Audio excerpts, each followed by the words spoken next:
Thanks very much for entering the Wild Wye SwimRun. My name's Richard, I'm one of the race organisers and I'll be the race director on the day. I'm just going to take you through a few of the details of the course and a few little do's and don'ts.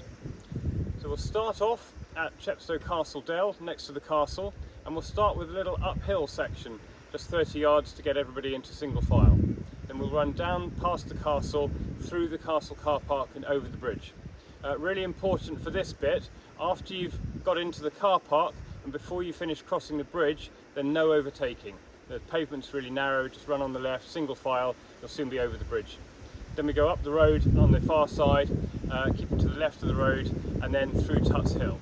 All this section will be marked with arrows and there'll be marshals at all the main turnings. And then before long we'll be onto the Greenway, the shared use cycle path, which is the old Wye Valley Railway.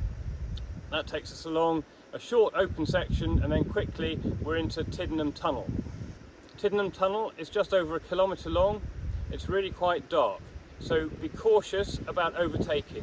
Run on the left, and if you want to overtake, then have a good look for cyclists coming the other way, particularly cyclists who are overtaking. Once you've gone through Tiddenham Tunnel, there's then another little open section where you can see the last remnants of the actual Wye Valley Railway, and then you'll come off the railway track and then down towards the river.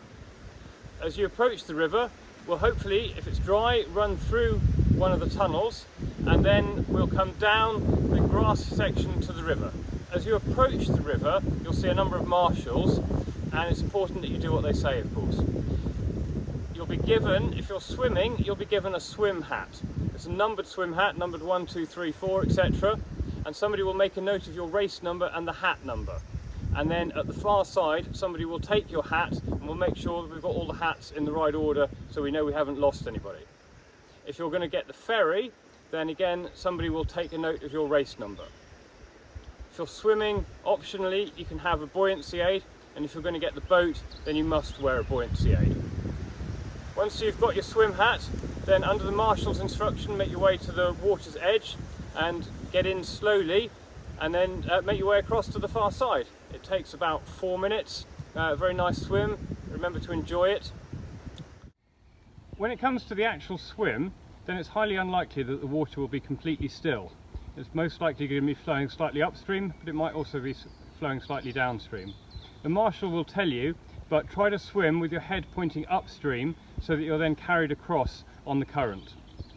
If you do get into difficulties, just roll on your back and put your hand in the air. There'll be a number of SARA rescue boats around, and one of them will be onto you pretty quickly. There'll also be a safety rope downstream from you, and one of the marshals will point that out. At the far side, there'll be some more marshals to help you out. Get over the fence into the quarry flat area, give somebody your hat, then there'll be water and flat coke available, and then you can go on your way. If you do need first aid, if you stub your toe or anything, then there's a first aid point on the far side of the river. After that, then we'll follow the riverbank along for about another 2 kilometres and then wind up into the woods, and then the last section follows the Wye Valley Walk all the way back towards Chepstow. The Wye Valley Walk is well waymarked. It's a big wide path most of the way. There are lots of little footpaths heading off it, but just stick to the main track, which we will mark and will be waymarked. At the end, there's a little uphill section, and then you wheel through some woods which are covered in bluebells or wild garlic, and then you find your way to Piercefield Park, to the section just next to the racecourse, and the finish is just inside the gate. There'll be water at the finish and mementos, and there will be announcements about prize giving, but we won't have a big traditional sort of prize giving because of COVID.